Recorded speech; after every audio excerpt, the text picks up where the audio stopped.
peu nos Bibles.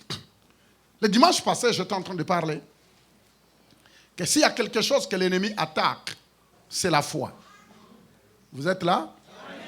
Alors j'aimerais bien continuer parce que j'avais dit que je continuerais. J'avais bel et bien expliqué sur comment Satan attaque la foi. Pour ceux qui n'étaient pas là, prenez le CD. Je vous ai montré que le cible numéro 1 de Satan qu'il attaque dans la vie de quelqu'un, ce n'est pas sa maison. Ce n'est pas ton compte à la banque, mais c'est ta foi. Il peut utiliser tous ces éléments-là pour déstabiliser ta foi.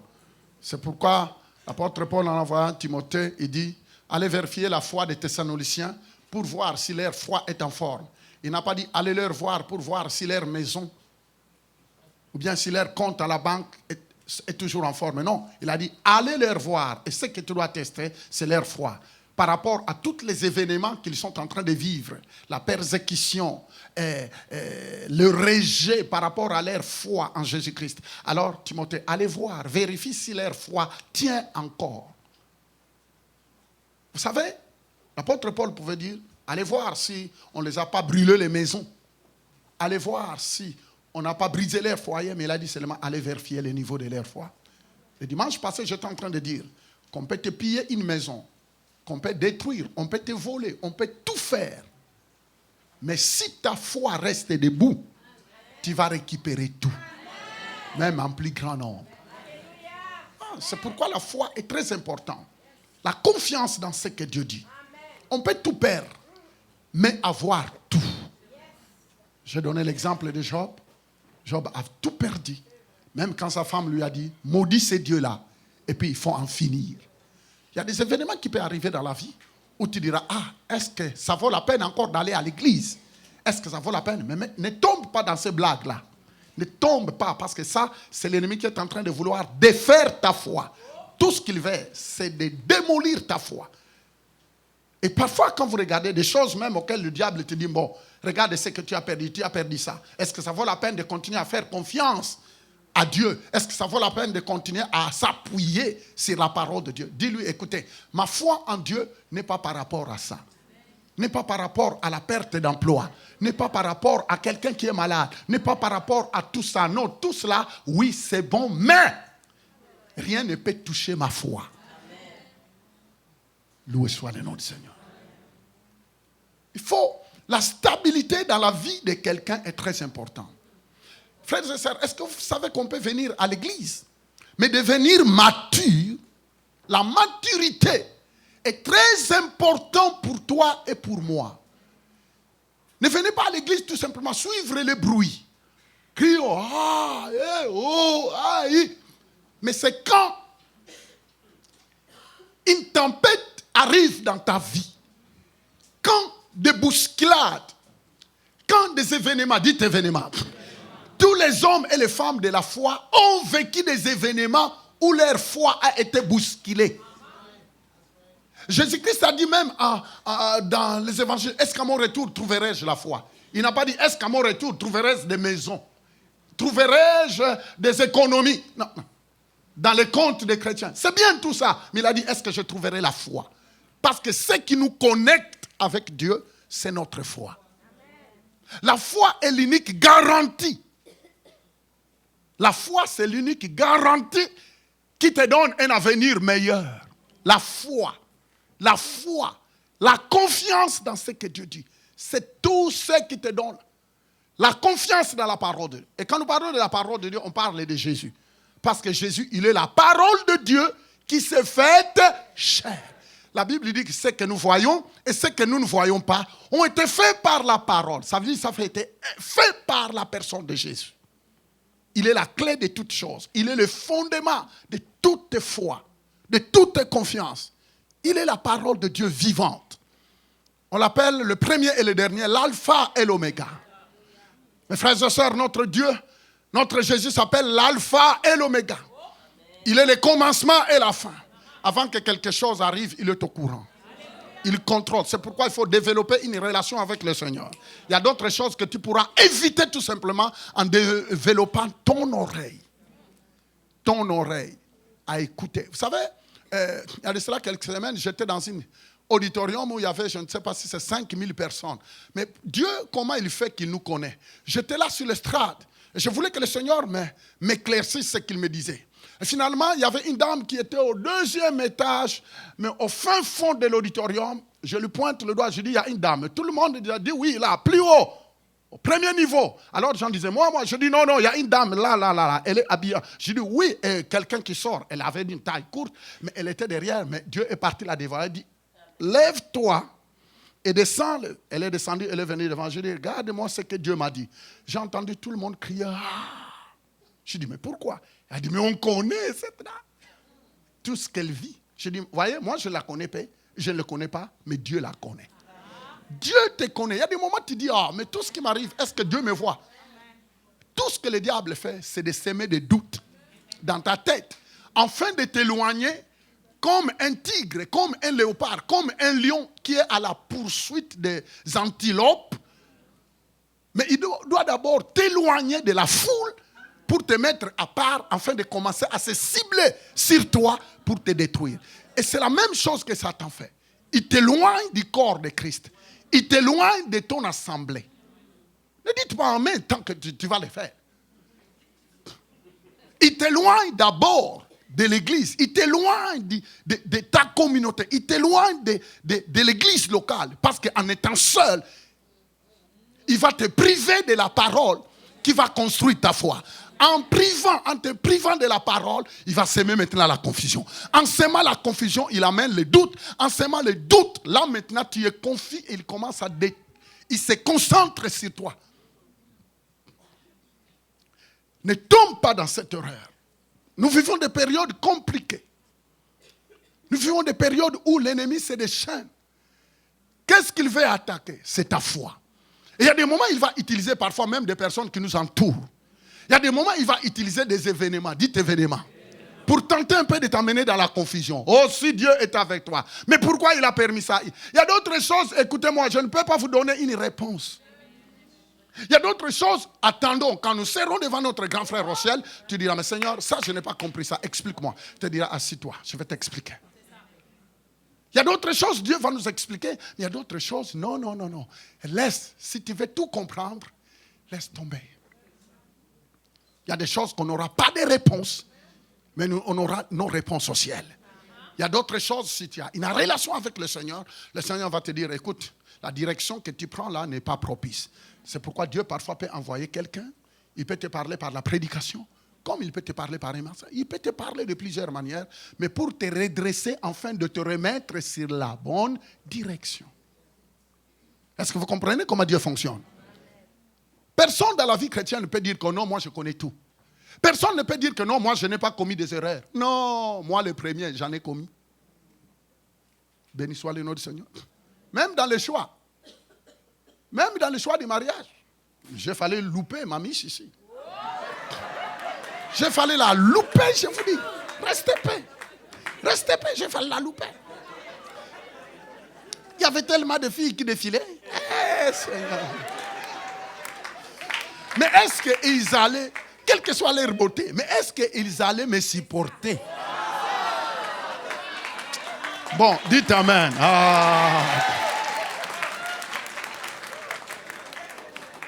Il y a des moments où on regarde l'apparence extérieure. Mais est-ce que cette personne-là est faite de ta côte? Parce qu'un morceau de os qui n'est pas fait à ta mesure, ça va commencer à te graffiner. Et là, tu n'avais pas la vie de te plier, tu commences à te plier. Aïe, aïe. Il y a beaucoup de personnes toute leur vie avec aïe, aïe, aïe. Ils ont toujours des aïe, aïe, aïe parce qu'ils ont essayé de mettre des os qui n'étaient pas faits sur mesure. C'est pourquoi, au lieu de dire aïe, aïe dans les jours à venir, prends le temps pour que Dieu amène le vrai os. Qui est là?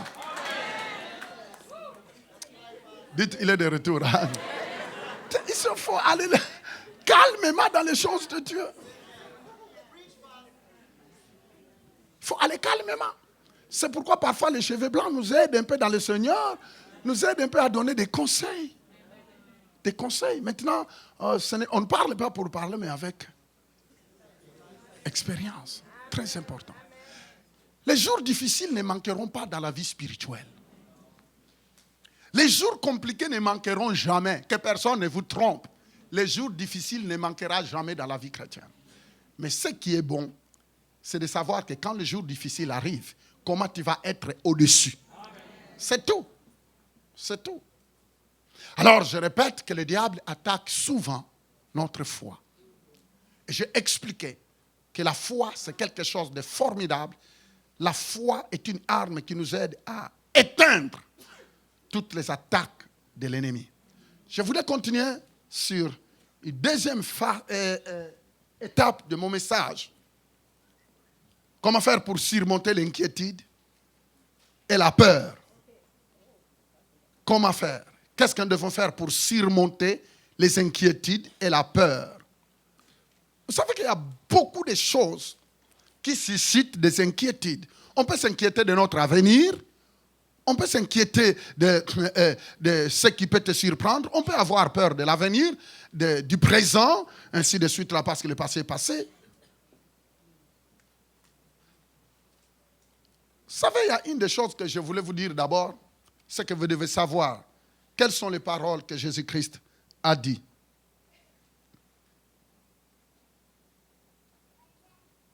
La Bible dit que Jésus, dans Matthieu 16 d'abord, Matthieu 16, à partir du verset 13, la Bible dit ceci. Jésus étant arrivé dans le territoire de Césarée de Philippe, demanda à ses disciples, qui dit-on que je suis, moi, le Fils de l'homme? Ils répondirent, les uns, vous entendez, il dit les uns. Dites, je ne fais pas partie des uns. Il dit, les uns disent que tu es Jean-Baptiste. Voyez-vous, on veut donner l'identité à Jésus qui n'est pas. Les autres, les prophètes Élie. Les autres disent que tu es Jérémie et l'un des prophètes. Mais Jésus-Christ leur dit, et vous, leur dit-il. Vous savez, le Seigneur ne nous questionne pas d'une manière générale. Mais le Seigneur, connaissant l'appel qu'il a dans la vie de chacun de nous, il s'adresse à nous d'une manière personnelle. Vous entendez? Il dit, et vous? Il dit, vous avez entendu le point de vue des autres. Les autres disent que je suis Jérémie, il y a d'autres qui disent que je suis Élie, il y a d'autres qui disent ceci. Mais maintenant, en disant vous, et il voulait dire seulement, et chacun de vous, qu'est-ce que tu dis que je suis? En fait, Jésus-Christ voulait poser la question en disant, toi, personnellement, qui dis-tu que je suis? Vous savez, cette question-là nous pourchassera jusqu'à la fin de notre vie. C'est une question primordiale. Qui dis-tu que moi, Jésus, je suis? Toute la vie chrétienne est basée sur ça. Ce que tu crois, ce que tu dis, ce que tu crois au fin fond de ton cœur et ce que tu dis personnellement avant que ça devienne général. Vous savez, la vie générale, la vie chrétienne, oui, il y a la communion fraternelle. Oui, il y a la Bible dit qu'il est doux et agréable pour des frères de demeurer ensemble parce que c'est là où Dieu envoie la bénédiction. Mais tout commence d'abord d'une manière personnelle. Je vous le dis. La foi de masse,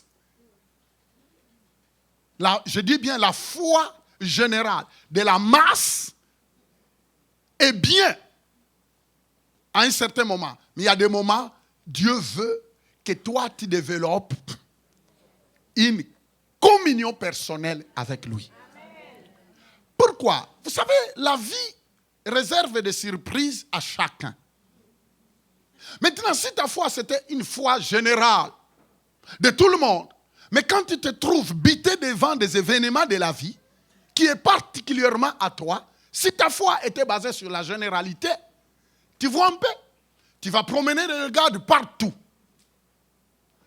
Le Seigneur dit, mais vous, et chacun de vous, qui dit-il que je suis? Il y a Pierre, on dit toujours que Pierre parlait avant de réfléchir. Mais au moins, lui, il disait ce qui était au fin fond de lui. Ah oui, les gens le disaient. Vous savez, c'est toujours Pierre qui était sorti dans l'eau, qui a marché. Tous les apôtres ont dit, nous allons voir comment il va se noyer. Alors, on va voir comment il va se noyer. Personne n'a jamais marché sur l'eau. Mais regardez, c'est toujours Pierre. Pierre sort. Il marche. Pam, pam, pam, pam. Il dit, il est en train de marcher. Vous savez, il y a toujours des gens qui attendent que tu noies. Mais ils te verront marcher. Enlevons un peu la partie là où il a commencé à se noyer. Parce que c'est parce que ses yeux ont quitté l'objectif. Tant que ses yeux étaient centrés sur l'objectif, qui était Jésus, il n'allait pas se noyer. Mais même quand il s'est noyé, Jésus l'a relevé. Ça veut dire, si ça arrivait que ta foi titube, crie, le Seigneur va t'aider. Mais deuxième chose, il ne parlait pas, mais il a marché encore sur l'eau. Parce que quand Jésus l'a remonté, pour retourner dans le bateau, ils ont marché. Là, il ne parlait pas de ça. Il a marché encore, jusque dans le bateau. Au moins, lui, il a osé. Mais les disciples, tous les autres là qui disaient, on verra comment il va se noyer, on verra. Eh bien, ils n'ont jamais expérimenté ce qu'il a expérimenté.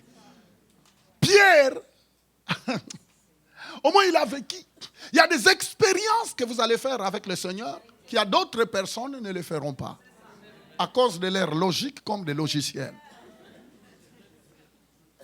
Qui est là? En fait, Pierre, Jésus, pour Pierre, Jésus avait une place dans son cœur, à tel point tout ce qu'il lui dirait, lui, c'était oui et amen. Malgré ses failles. Regarde-moi, Pierre avait ses failles. Regardez la vie de Pierre. Jésus lui dit, tu vas me renier. Il dit, oh non, je te dis, non. Le côté humain est toujours là. Mais même dans ses faiblesses, Christ continue à l'appeler Pierre. Roc. Tu seras appelé le roc. Alors, malgré ses failles, Jésus continuait. Il ne lui a pas mis dehors. Il ne lui a pas chassé. Il dit, continue à demeurer là. Tu dois développer. Et c'est pourquoi, quand le diable l'a réclamé comme du froment, Jésus-Christ a dit, je priais pour toi, afin que ta foi ne défaille point. Pierre avait une relation avec Jésus. Le Seigneur aimerait bien te dire que tu dois connaître ta relation, le niveau de ta relation que tu vas développer par rapport à ce qu'il dit va déterminer où tu vas aller. Nous vivons dans un monde où l'inquiétude est en train de faire rage. Nous vivons dans un monde actuellement où l'incertitude bat à plein fouet. En suivant seulement les événements, les informations, vous voyez que le monde ne va pas bien. Mais en tout et pour tout, Dieu nous donne des armes. Dites des armes. Un enfant de Dieu est équipé. Un enfant de Dieu est préparé. Un enfant de Dieu est armé. Un enfant de Dieu est équipé, mais des armes qui sont spirituelles. Et les armes spirituelles que le Seigneur nous donne, c'est d'abord, tout est basé sur la parole. C'est ça. C'est pourquoi je dis, prenez note. Prenez le verset. Ne sois pas quelqu'un qui dit, j'ai compris. Parce que si tu dis, tu as compris. Oh, mon ami, attends.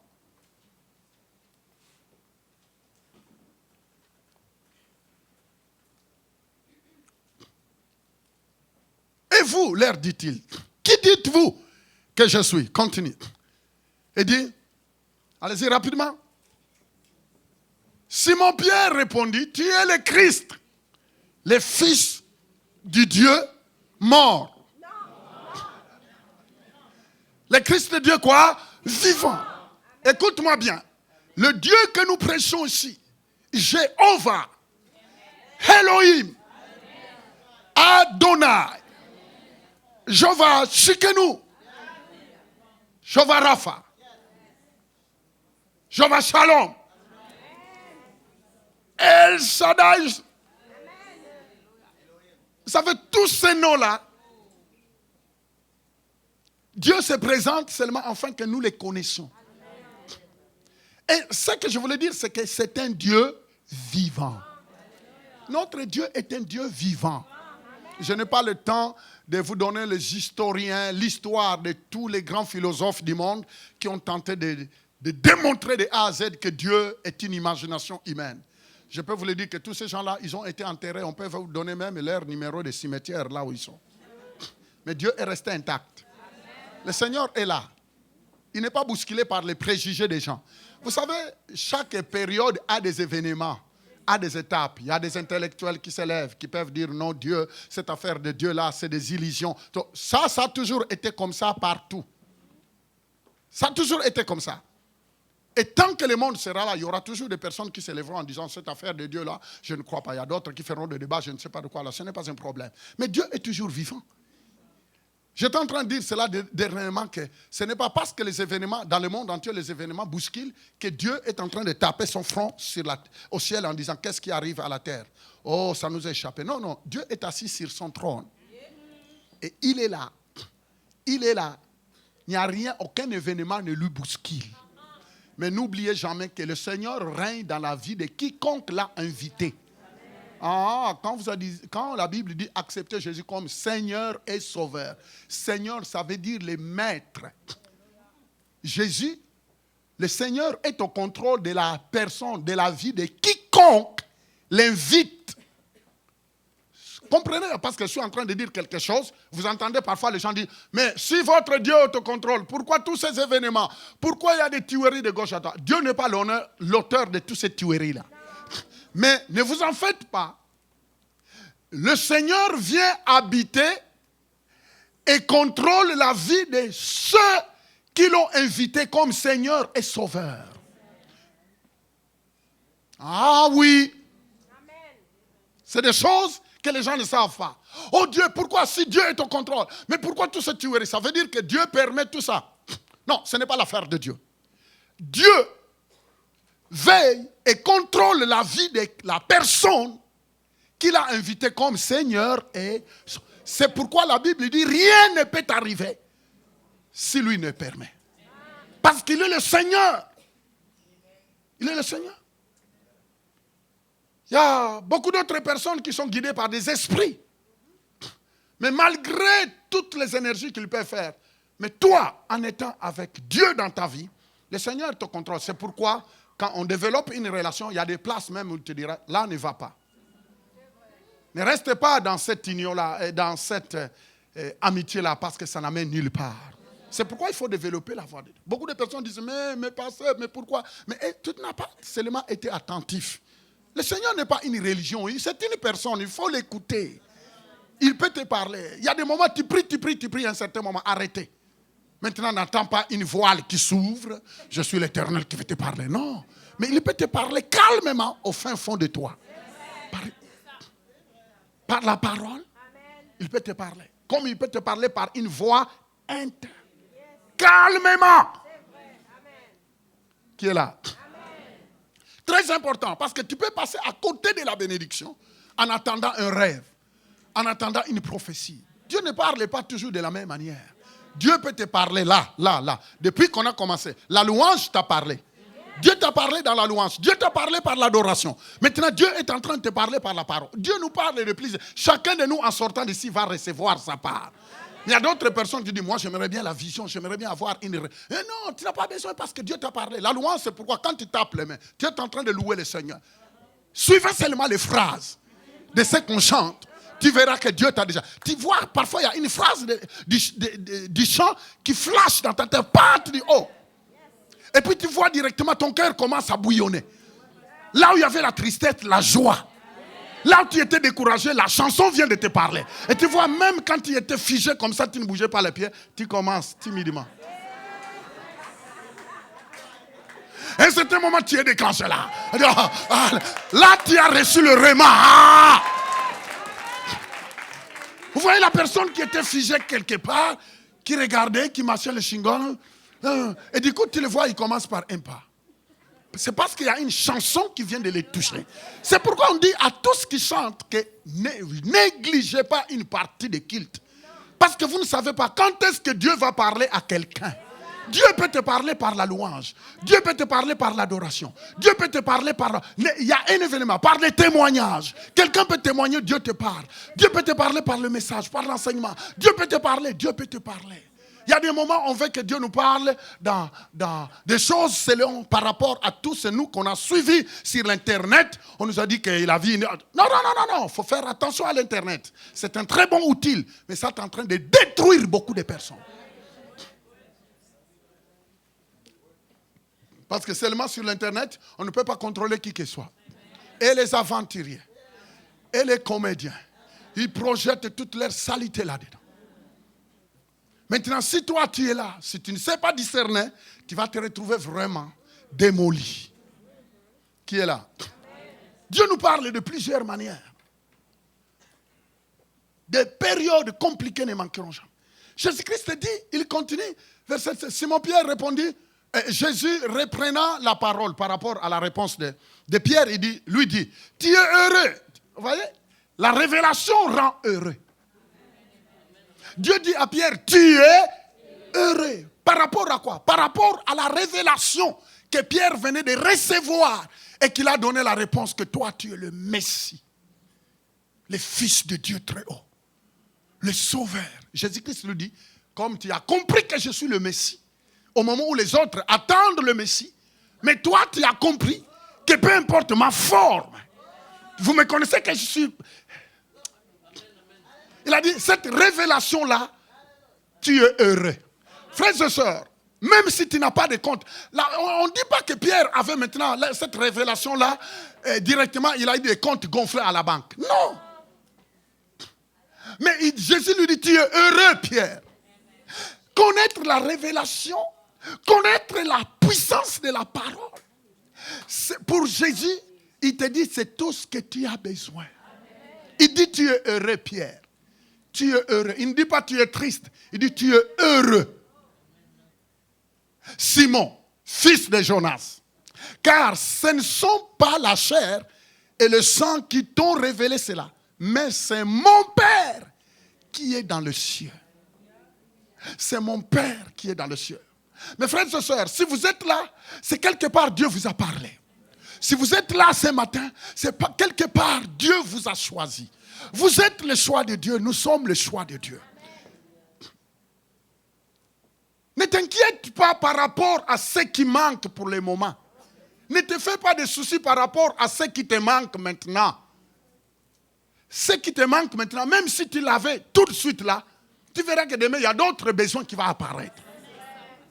Ça, il y a d'autres personnes qui sont frustrées. Oh non, mais j'ai prié, j'ai demandé ceci. Mais pourquoi? Mais oh, le Seigneur te dit, sois heureux.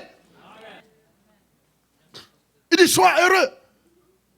Sois heureux. Beaucoup de personnes, dimanche après dimanche, mercredi après mercredi, ils sont à l'église. Mais quand tu les croises, ils sont même dans la confusion. Écoutez même comment ils parlent de l'église dehors. Ah mais, en tout cas, on va seulement à l'église, tu sais. Hein? Alors c'est pourquoi de telles personnes, ils peuvent se retrouver devant des milliers de gens qui attaquent les églises. Lui aussi, comme on ne connaît pas sa position, il s'éclipse. Ah, moi aussi je vais quand même le dimanche, mais en tout cas, on y va seulement. Hein. Sinon on va commencer à t'appeler et puis dire, hé. Vous voyez parfois la même église où il va écouter la parole, il écoute d'autres personnes dire, ces églises, si le pasteur, lui il se dit, moi aussi, c'est parce que là-bas c'est difficile de parler. Hein. Mais qui t'a empêché de parler? Vous voyez comment les gens sont. Il trahit sa foi. Tu te rends compte même d'autres personnes disent, mais lui il va là-bas me regarder. Et écoutez ce qu'il dit. Écoutez ce qu'il dit. Tu es heureux, Simon, fils de Jonas, car ce ne sont pas la chair et le sang. Les choses de l'esprit, on ne peut pas les saisir dans la chair. Parce que Dieu est esprit. Tu peux être intelligent n'importe comment. Tu peux être un scribe, un sadducéen. Mais comprendre les choses spirituelles dans le domaine intellect, ça ne marche pas. Ça demande que tu t'humilies. Tu te rends compte, Nicodème, Dieu lui dit, Jésus lui dit, tu dois naître de nouveau. Un docteur de la loi, il revient à 22h en disant, Seigneur, la parole que tu m'as dit est trop forte. Explique-moi, comment je dois faire pour naître de nouveau? Ça, c'est ça qu'on appelle l'humilité. Il y a des choses qu'on ne connaît pas. Quand on ne connaît pas, demande des renseignements. Que le nom de Jésus soit béni. Ce n'est pas la chair et le sang qui t'ont révélé cela. Mais c'est mon Père qui est dans le cieux. Continue rapidement. Qu'est-ce qu'il dit? Il dit, et moi, je t'ai dit que tu es Pierre. Et que sur cette pierre, ça veut dire sur cette déclaration que tu viens de dire que je suis le Messie, le Fils de Dieu. Parce que quand il dit, c'est par cette déclaration que tu viens de déclarer que je suis le Fils de Dieu, je suis le Messie. Il dit, je bâtirai mon église. Et il ajoute, et les portes de séjour des morts. Quand on dit les portes de séjour des morts, ça veut dire quoi? Toutes les attaques que Satan préparera pour tenter de te détruire. Il tire la conclusion, il dit, cela ne te fera aucun mal. Écoute-moi bien, frères et sœurs, marquez bien, soulignez ces versets en rouge. Le matin, quand tu te réveilles, dites, je suis l'église. Déclare que je suis l'église. Christ a dit qu'il bâtirait son église. Et c'est moi l'église, ce n'est pas les 4 murs. Et la Bible dit, Christ a dit que les portes de l'enfer, les séjours des morts ne prévaudront pas. Ça veut dire, Satan, tes projets, tes plans, tes destructions, tes pièges, nuit et jour, ne me détruira jamais. Quand tu déclares ça, la Bible dit, c'est en croyant du cœur et c'est en confessant de la bouche qu'on parvient. Frères et sœurs, notre appui, notre foi est basée sur la parole. Les jeunes, est-ce que vous m'entendez? Est-ce que vous m'entendez? Vous avez encore tellement des années à vivre. Les confusions viendront. Mais tu dois comprendre que tu es l'église que Christ a dit, je bâtirai. Il n'a pas dit notre église, il a dit mon église. Tu es l'église. Tu y es, appartiens à Jésus.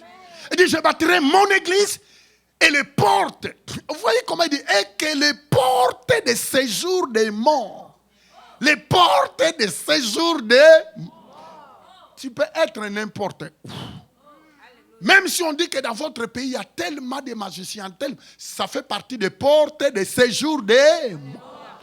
Même quand on dit que dans votre famille, il y a des sorciers, c'est des plus. Dites que ça fait partie des portes de séjour.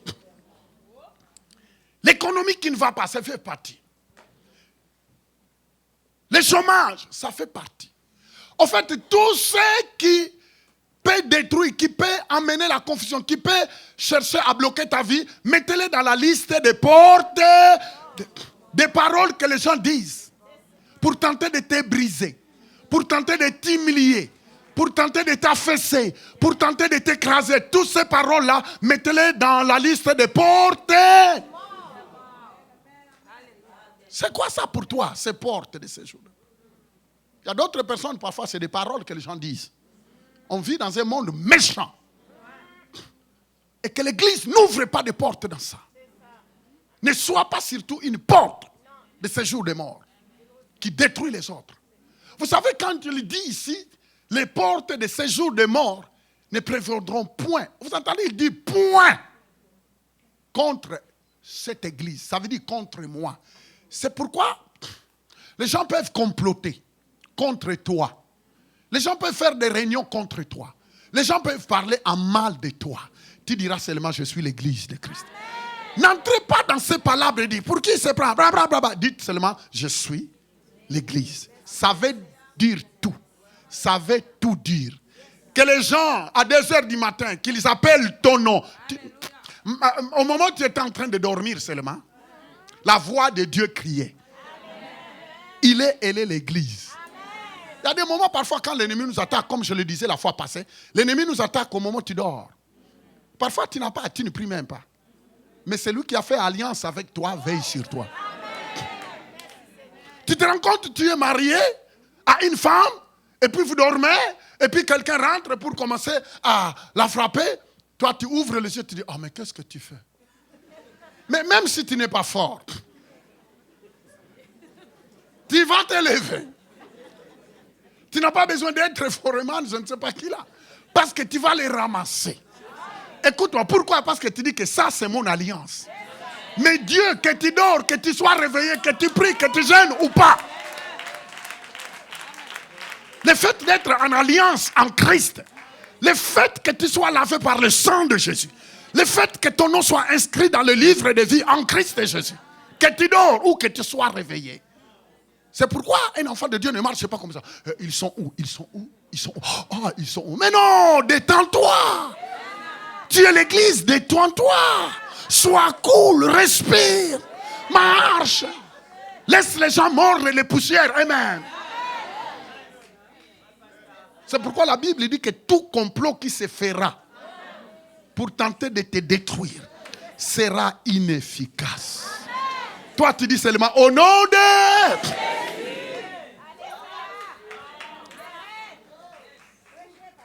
Ah, je suis là pour vous expliquer que la parole de Dieu est oui et amen. Frères et sœurs, ne marchez pas dans toutes ces erreurs-là. Oh non, au travail, on complote contre moi. Mais laissez-les comploter. Laissez-les passer leur temps. Vous savez, parfois, il y a d'autres qui vivent la solitude, que seulement au travail. Ils arrivent au travail, ils placotent. Ils trouvent un peu quelques espèces aussi qui ont cette nature-là. Alors, ils se connectent à cette espèce qui est là. Ne faites jamais partie de cette espèce-là qui détruisent les amis au travail. Retire-toi. On te dira, mais pour qui tu te prends toi? Mais non. Ces choses-là, avec moi, ça ne marche pas. Je suis un citoyen du royaume. Ne cherche pas la destruction de quelqu'un d'autre. Parce que sinon, un jour, on complotera contre toi. Qui est là avec moi? La Bible dit, nous marchons dans la loi qu'on appelle la loi de l'amour. La Bible dit, aimez les gens. Aimez-les. Qui est là? Il y a tellement de choses. Projetez-moi. 1 Corinthiens chapitre 12, verset 27. Il y a tellement de versets à donner. 1 Corinthiens chapitre 12, verset 27. Et prépare-moi Romains chapitre 12, verset 21. Et puis tu vas me préparer 1 Jean 4, 4. Et puis tu iras sur le psaume 23, verset 4. Et puis Ésaïe 54, verset 14. Bon, ok, on y va. On commence. Allons-y. Vous êtes le corps de Christ. Et vous êtes ses membres. Chacun pour sa part. Vous entendez? Il dit vous. Regardez-moi les ingrédients que Dieu nous donne pour ne pas être sous l'inquiétude ou la peur. Il dit premièrement, toi qui es un enfant de Dieu, toi qui as fait alliance avec Dieu, il dit tu es le corps. Dans un corps, il y a la tête. Christ, la Bible dit que Jésus-Christ est la tête. Dites, il est la tête.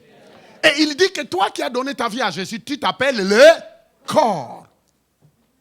Il dit, vous êtes ses membres. Il dit, non seulement tu es le corps, mais vous êtes ses membres. Dans un corps, il y a les doigts, il y a tout. Il dit, chacun pour sa part. Dans la vision de Dieu, chaque personne ici occupe une place dans le corps de Jésus. Il n'y a pas de personne moins et il n'y a pas de personne plus. Vous avez tous de la valeur. Regardez-moi. Maintenant, si la tête avec ses yeux voit qu'on est en train de couper sa main et dit, oh, je suis désolé, vraiment, on est en train de te couper. Hey, qu'est-ce qui t'arrive? Hein? Hey.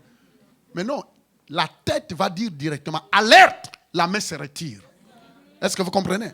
Quand il dit, vous êtes le corps, ça veut dire la tête est au contrôle du corps. Parce que c'est la tête, c'est dans la tête où il y a les yeux, les cerveaux.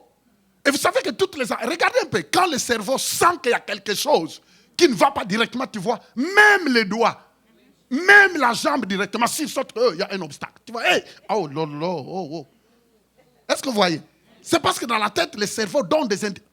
Jésus-Christ, oh mon Dieu, il est la tête et il contrôle tous les corps, comment les corps fonctionnent. Et comme tu as accepté Jésus, tu es le corps. Chacun a de la valeur. Dieu prend soin. La tête donne des indices au cerveau pour que chaque personne du corps soit soignée. Je décrète et je déclare que le soin de Dieu va te pourchasser. Je dis bien le soin de Dieu. Le soin de Dieu va marcher devant toi, derrière toi. Je n'ai pas le temps. Allez-y. Romains 12, 21. Romains 12, 21, il dit, ne te laisse pas vaincre par le mal, mais surmonte le mal par le bien. Il dit, regardez, je vous donne des indices, je vous donne le moyen pour être au-dessus de l'inquiétude, au-dessus de toute peur. Il dit, ne te laisse pas vaincre par le mal.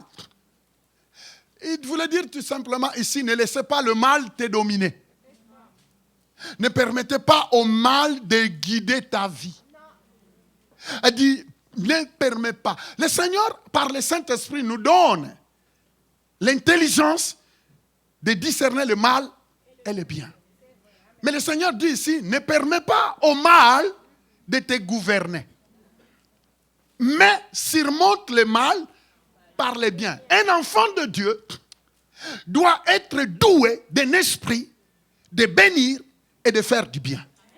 Vous allez voir qu'en bénissant et en répliquant par le bien, vous allez voir la puissance que ça donne. Il y a la puissance en faisant du bien. Regarde un peu, donne un peu à quelqu'un qui n'a pas à manger. Toi, tu dis, en tout cas, je n'ai que ça, les $5 ici, va manger. Dès que tu tends la main, vous voyez un peu les sentiments qui passent dans ton cœur. Une joie que tu ne peux pas expliquer. Seulement le geste que tu viens de faire communique en toi une joie. C'est parce que c'est un bien. Tu ne sais pas, parfois ces personnes-là ne savaient même pas quoi manger. Mais maintenant, toi, tu... Oh Seigneur. C'est pourquoi Jésus-Christ dit quelque part, il y a plus de joie à donner qu'à recevoir. Nous devons apprendre à faire la différence. Faire la différence. Il dit surmonter le mal par le bien. Je sais que parfois, tu es entouré de personnes qui méditent du mal de toi. Et certainement, en tant qu'email, on a l'envie de rendre la monnaie. Tu es là avec moi? Vous savez, en entendant, en voyant seulement comment parfois des membres de famille te traitent, tu as l'envie de rendre la monnaie. Mais le Seigneur te dit, ne tombez pas dans ces jeux-là. Ne tombez pas dans ces jeux. Malheureusement, il y a des chrétiens. Les dimanches, ils sont à l'église, mais ils tombent dans les jeux. Écoutez les témoins dans leur famille. Écoutez leurs témoins et disent, ah, pasteur, ces gens-là viennent prier chez toi. En tout cas, pasteur, on a même pitié de toi. On te suit, tu prêches, mais vraiment, on a pitié de toi. Avec tout ce que tu dis. Mais ces gens-là qui viennent prier, la personne là qui vient prier chez toi. Pasteur, il y a des moments, nous, on a suivi tes prédications. On a pitié de toi. Tu t'époumones. Mais cette personne-là, en tout cas, si tu vois comment il nous traite. S'il vous plaît, ne sois pas une porte d'achoppement. Une pierre d'achoppement, s'il vous plaît. Qui est là avec moi? Amen. Je disais qui est là avec moi. Amen. Descendez rapidement. Oh. Ça, ce sont des armes. 1 Jean, chapitre 4, verset 4. Nous sommes en train de parler comment surmonter l'inquiétude et la peur. Prenez note. Allez méditer ce verset, proclamez-le. 1 Jean 4, 4. Qu'est-ce qu'il dit? Vous, petits enfants, vous êtes des dieux. Ça veut dire vous appartenez à qui? Lève la main droite. Dites, je suis un appartement privé de Dieu. Répétez avec moi, j'appartiens à Dieu et non pas au diable. Et non pas au monde. Et dit, vous, petits enfants, vous êtes des dieux. Vous appartenez à Dieu. Et vous les avez quoi? Vaincus. Regardez-moi, il parle d'une vie de victoire. Il dit, vous les avez vaincus. Vaincus quoi? On a vaincu et le péché. On a vaincu quoi? On a vaincu et le système du diable. Dieu te donne une position de vainqueur. Et de plus que vainqueur. Malheureusement, parfois les chrétiens ont des problèmes. Dieu l'appelle le vainqueur. Lui dit, pasteur, si tu savais, moi, j'ai tout perdu. J'ai tout perdu. Vous voyez un peu, il y a des petits films qu'on montre aux enfants. Vous voyez les films qu'on montre aux enfants. Les gens qui marchent comme ça. En tout cas, il y a des petits films là des enfants. On voit quelqu'un qui... Mais un enfant de Dieu ne peut pas être comme ça. Et Dieu te dit, tu es un vainqueur. Les gens pensent qu'être vainqueur, non, maintenant je fais ça, ça réussit. Alors, je suis plus que... Rien du tout. Même quand c'est que tu penses que ça n'a pas marché, pour Dieu, Dieu le sait. Pourquoi? Il dit, je vais te pousser. Vous savez qu'il y a d'autres défaites qui sont pour nous enseigner. Il y a d'autres défaites qui font tout simplement pour briser un peu notre côté orgueil. Il y a d'autres choses parfois qui nous arrivent. Dieu te dit seulement dose. Et je vais te conduire. Dites conduire. Vous savez, il y a des moments où on était tellement gonflés, enflés, qu'on devenait comme un petit crapaud qui voulait s'écraser. Alors le Seigneur doit mettre un peu... dégonflé. Un certain moment, tu vois. Qui a compris? La Bible dit que nous sommes de l'argile entre les mains de qui? Du potier. Où le Seigneur fait un travail. Mes frères et sœurs, ne tombez pas dans cette routine-là où les gens pensent qu'en courant de gauche à droite, aller chercher des révélations, aller chercher des prophéties. Oh, mais je vais vous dire quelque chose. On en a vu de toutes les couleurs. Hein? À la recherche des prophéties. Mais la vraie prophétie que tu as, c'est la parole de Dieu. Même une prophétie ne peut pas donner tout. Même la prophétie, c'est une partie. Ce n'est même pas la totalité de la révélation, mais c'est une partie. Tout simplement pour te donner l'indice. Il y a d'autres choses, ça ne sert à rien. Oh non, moi j'aimerais bien. Hey, laisse Dieu t'enseigner en tout. Laisse Dieu te guider. Il dit qu'il doit être ton guide. Dites mon guide. Ah, vous, petits enfants, vous êtes de Dieu et vous les avez vaincus. Parce que c'est lui qui est en vous, qui est en moi, est plus grand que celui qui est. Quand vous pensez que celui qui est en vous est plus grand, la place d'inquiétude est où? La place de la peur est où? La Bible dit celui qui est en toi est plus grand que celui qui est dans. Qui est celui qui est dans le monde? Le diable, ses démons, tout ce qu'il cause, la maladie, la pauvreté. La Bible dit que celui qui est en toi, qui? Le Saint-Esprit. Qui est en toi? Jésus. Qui est en toi? La parole vivante. La Bible dit qu'il est plus grand. Oh! Quand je pense à ça, ça veut dire que peu importe parfois les douleurs dans mon corps, je dis non, il y a quelqu'un en moi. Jésus en moi est plus grand que ces douleurs. Jésus, et je le déclare 3 fois par jour. Celui qui est en moi est plus grand que celui qui est dans le monde. Mon corps peut me dire, mais attends, tu vois un peu, tu dis, la maladie, Christ en moi est plus grand. Oh, béni soit le nom du Seigneur. Le diable peut te dire que, mais tu vois que dans ton compte, là, il y a un problème. Tu dis, hey, toi, tu vois ces comptes. Mais il y a quelqu'un qui est en moi qui est le créateur. Il est plus grand que mon compte. Il est plus grand que mes factures. Il est plus grand. Il faut savoir aller à contre-courant. Celui qui est en toi est plus fort que les préjugés des gens. Comment on t'a traité dans ton passé. Écoute-moi bien, les habits du passé doivent rester dans le passé. Je sais que beaucoup de personnes, quand ils pensent à son passé, pasteur, tu sais, j'ai été violé. Pasteur, c'est pourquoi nous sommes en train de créer des ministères. Parce que dans l'église, il y a toutes sortes de monde. Il y a beaucoup de personnes qui ont vécu des événements dans le passé, qui n'arrivent pas à se débarrasser. Maintenant, ces gens-là, il faut les aider. Il y a d'autres personnes qui ont fait la même expérience, mais qui s'en sont sortis sains et saufs. Et qui peuvent se lever en disant, oh ma soeur, oh mon frère, toi tu as vécu ça, mais moi j'ai vécu plus que ça. Elle dit, ah bon? Oui, j'ai vécu ça. Et surtout c'est mon père qui l'a fait. Et surtout c'est mon neveu qui l'a fait. Et surtout c'est mon oncle qui l'a fait. Et tu dis, ah, mais moi aussi j'ai vécu ça. Et elle dit, écoute, tu ne peux pas bâtir ta vie sur ça, parce que c'est du passé. Les amis, mais si chacun de nous commence à expliquer ce qu'il a vécu, les rejets, l'abandon, ainsi de suite là. Mais on fera un ministère de deuil. Mais vous savez, Dieu dit qu'il ne peut pas, Dieu ne tient pas compte de ton passé. Mais Dieu te dit maintenant que tu connais la vérité, tu peux avancer vers ton futur. Et laisser ça dans le passé. Ça fait, il y a des moments, il faut libérer, il faut pardonner même ces gens-là. Pardonne-les et puis tu fais ton chemin. Tu ne peux pas construire sur un viol du passé. Tu ne peux pas. Oui, c'est pourquoi il faut demander de l'aide. Et nous sommes en train de commencer un ministère où des personnes qui ont vécu des événements, exemple, qui ont été violées, qui ont reçu des habits, ainsi de suite là, on va les aider. Il y a toute une équipe qui va les prendre. Et vous allez écouter que même ton voisin à côté, lui aussi, il a vécu la même chose. Et tu diras, moi je penserais. Vous savez, il y a des moments, quand on a vécu un événement, on pense qu'on est les seuls.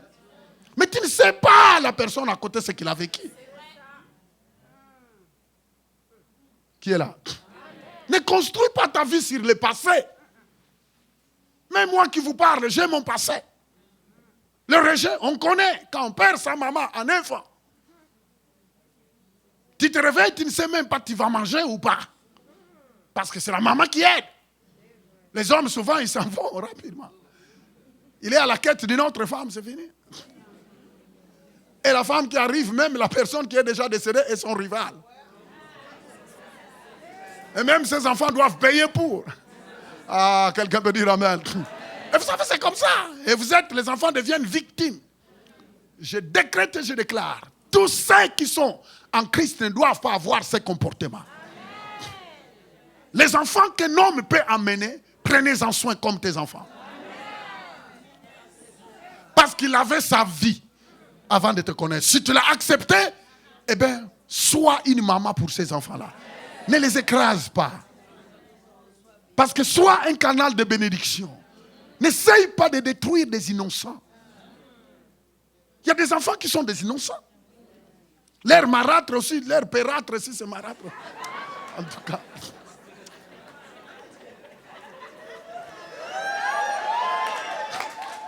Marâtre, pérâtre, mérâtre, si c'est qui là. Alors voyez-vous les marâtres là qui font des bêtises.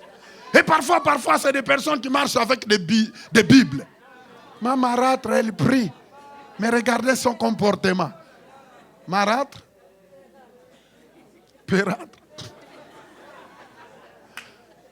Et souvent c'est ça avec la Bible. Mais regardez comment il traite les enfants d'une dame qui ne connaît même pas. Oh, tu as amené la sorcellerie ici. Mais comment tu peux mélanger Christ et des bêtises? Il faut libérer. Présente un cœur pur. La Bible dit, heureux ceux qui ont le cœur pur, car ils verront Dieu. Comment est-ce que tu verras Dieu en traitant les enfants que ton mari ou ta femme a amenés d'une manière injuste? Mais c'est ton église. Tu es le berger de cette famille. Mais maintenant, toi, tu veux... Je ne vais pas continuer. Et vous savez, il y a d'autres qui se croient spirituels dans les églises. Et ils prouvent le pasteur. Pasteur, nous, quand on était en Afrique, c'est nous qui entourons le pasteur. Moi, je n'ai pas besoin de ton entourage. Ces choses-là ne marchent pas avec moi. Ah, pasteur, tu sais, quand on était en Afrique, nous, toujours en Afrique. Quand on était en Afrique, c'est nous qui entourons le pasteur. C'est nous qui prenons des décisions pour... Moi, Sophie, prendre des décisions pour qui? Pour moi? À cette église, personne ne peut prendre des décisions pour moi. Tu peux me donner des conseils, mais pas des décisions. Parce que je te montrerai la porte. Décision. Quelle décision? Et vous aurez la même personne qui dit, oh moi c'est moi qui couvrais les pasteurs. Pas couvrir les pasteurs quoi. Vous voyez, des jours après, la même personne manifeste une nature démoniaque. Vous voyez pourquoi la Bible dit que Jésus-Christ ne se fiait pas aux hommes. C'est parce que les gens peuvent t'acclamer aujourd'hui. Demain, ils peuvent changer. Mais que rien ne t'inquiète. Vous savez, le regard des gens, j'ai compris. Après 35 ans que je prêche l'évangile, oh, j'ai appris des choses. Hein. Oh, tu peux planifier ton plan. Vous savez, il y a ce qu'on appelle la grâce et la vérité. Jésus-Christ, il connaissait la vérité sur Pierre, il connaissait la vérité sur Judas, il connaissait la vérité sur tout. Mais il les a fait grâce. Et il disait, je crois qu'ils prendront le temps de se repentir. Amen. Mais vous voyez, il y a d'autres personnes qui n'ont pas saisi la grâce. Et ils sont autodétruits. Ne fait pas partie. Qui est là? Je vais m'arrêter ici. Comme ça, je continuerai ce message. Le Seigneur te dit, ne laissez pas les inquiétudes ou la peur. Et le Seigneur te donne l'équipement. Le Seigneur te donne des armes afin que tu puisses tenir ferme devant toutes ces embuscades de l'ennemi. Les temps, c'est vrai que les jours sont mauvais, mais béni soit le nom du Seigneur, parce qu'il y a aussi de bons moments. Et le Seigneur sur son trône, il règne malgré les jours mauvais. Quelqu'un peut dire amen. Celui qui est en toi est plus puissant et plus fort que celui qui est dans ce monde. La maladie n'est pas plus forte. Même le temps de chômage que tu vis ici n'est pas plus fort. Même toute incompréhension dans le foyer n'est pas plus fort. En fait, tout ce qui te met mal à l'aise n'est pas plus fort. Tu dois déclarer que c'est Christ qui est plus fort. J'aimerais bien qu'on puisse fermer les yeux pendant quelques secondes. Père Céleste, merci pour ta parole qui nous a fait du bien. Nous voulons te dire merci.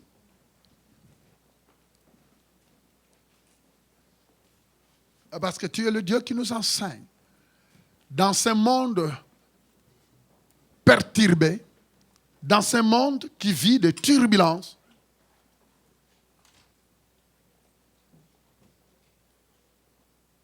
dans ce monde où les nouvelles ne font que terroriser.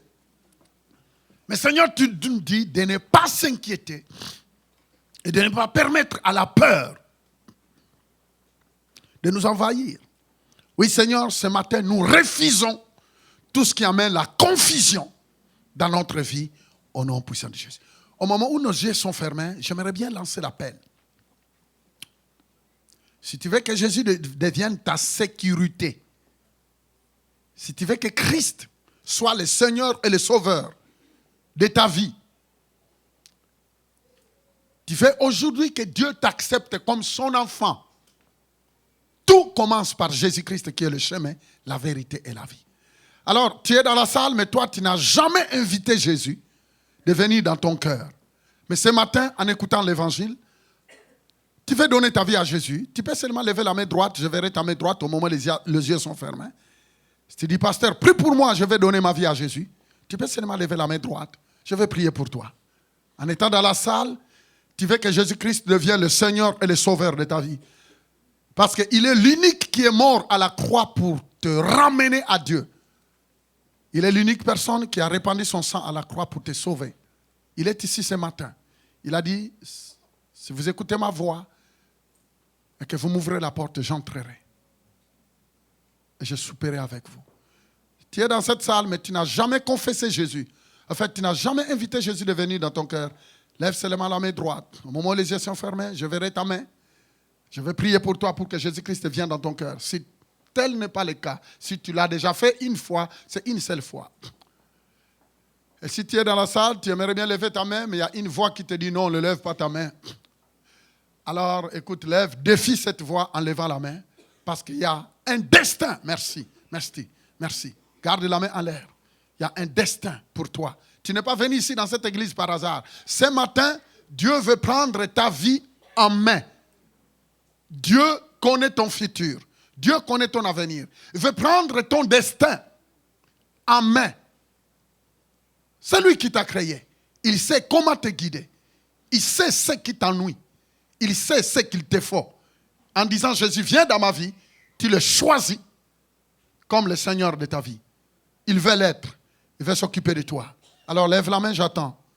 Tu es là, tu es en train d'hésiter. Mais tu vois qu'au fin fond de toi, une voix te dit, lève la main, saisis l'opportunité, parce que demain ne t'appartient pas. Alors lève la main comme l'autre. Je vais voir ta main, je vais prier. Maintenant, je vais prier pour seulement celui qui n'a pas eu honte de Jésus. Merci, merci, merci. Alléluia. Lève ta main, je vais prier maintenant. Alléluia. Merci. Je vais demander à toute la salle de répéter avec ceux qui ont levé leurs mains. Dites, Seigneur Jésus. Ce matin, j'ouvre mon cœur. Je donne ma vie. Je te donne ma vie. Je reconnais que tu es l'unique chemin. Tu es la vérité et la vie. Je reconnais que ton sang a été répandu à la croix pour mon péché. Seigneur Jésus, viens dans ma vie. Sauve-moi. Je me répands de mes péchés. Lave-moi par ton sang. Dès maintenant, tu es le Seigneur et le Sauveur de ma vie. Je suis sauvé. Je quitte la famille de Satan. J'entre dans la famille de Dieu. Au nom de Jésus. Au nom de Jésus. Amen. Je disais Amen. Ok. Venez me serrer la main. Ceux qui ont levé leur main, venez me serrer la main. Bienvenue. Viens me serrer la main. Venez me serrer la main. Sous les acclamations de tout le monde. Venez me serrer la main, s'il vous plaît. Venez me serrer la main. Venez me serrer la main. Que Dieu vous bénisse. Venez me serrer la main. Oh, il mérite plus que ça. Que Dieu te bénisse. Donne-moi une seconde.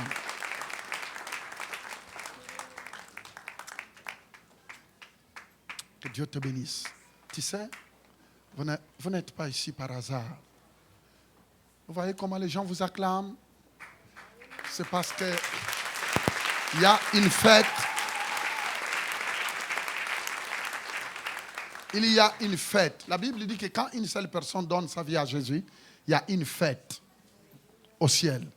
Et aujourd'hui, vous venez de susciter 2 fêtes au ciel. Vous entendez les gens vous acclamer? Vous voyez tous ces jeunes filles, regardez toutes ces jeunes filles qui sont là. Ils ont fait ces choix que vous venez de faire. Regardez-moi, il y a plein, regardez-moi, tous ces jeunes. Ils aiment le Seigneur. Et ce que vous venez de faire, même si sur place tu ne comprends pas les effets, mais il y a de l'impact. Vous voyez le monsieur qui est là, il a des cadeaux qu'il va vous remettre et puis vous allez revenir dans la salle. Allez prendre ces cadeaux et puis revenir. On peut pousser des cris de joie pour ces 2 ans.